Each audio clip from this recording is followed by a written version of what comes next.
তো কিছুদিন আগে আমরা গেছিলাম সুন্দরবন। তো সুন্দরবন যাওয়ার জন্য আমরা প্রথমেই চলে গেলাম ক্যানিং।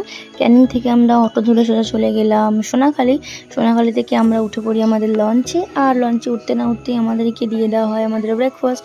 তো আমরা এই সুন্দর ব্রেকফাস্টটা খেতে খেতে এই সুন্দর ভিউটাকে এনজয় করছিলাম। আর তারপরে আমাদের কাছে চলে আসে কফি, ফ্রাইড প্রন আর পটেটো ফ্রাই। এগুলো খাবার শেষ হতে না হতেই আমরা নেমে যাই গোসাবাতে হ্যামিল্টন বাংলো আর বেকন বাংলো দেখার জন্য। তারপর আমরা এই বাংলোগুলো দেখে আবার আমাদের লঞ্চে ফিরে যাই।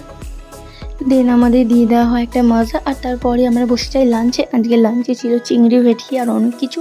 আর লাঞ্চ শেষ হতে না হতেই আমাদেরকে দিয়ে দেওয়া হলো একটা পেয়ারা। আর তারপর আমরা নেমে পড়ি পাখিরালয়ে, যেখানে আমরা সেদিনকার নাইট স্টেটা করেছিলাম। তারপর আমরা ওখান থেকে সোজা চলে যাই আমাদের রুমে। আর তারপর আমরা কিছুক্ষণ রেস্ট নিই। আর তারপর ঘুম থেকে উঠে দেখি আমাদের জন্য চলে এসেছে গরম গরম পকোড়া। দেন আমরা ঝটপট রেডি হইনি আর চলে যাই ওখানকার লোকাল মার্কেটে। তারপর ওখানে কিছুক্ষণ ঘোরাফেরা করি আর তারপর চলে আসি রুমে। টাটা।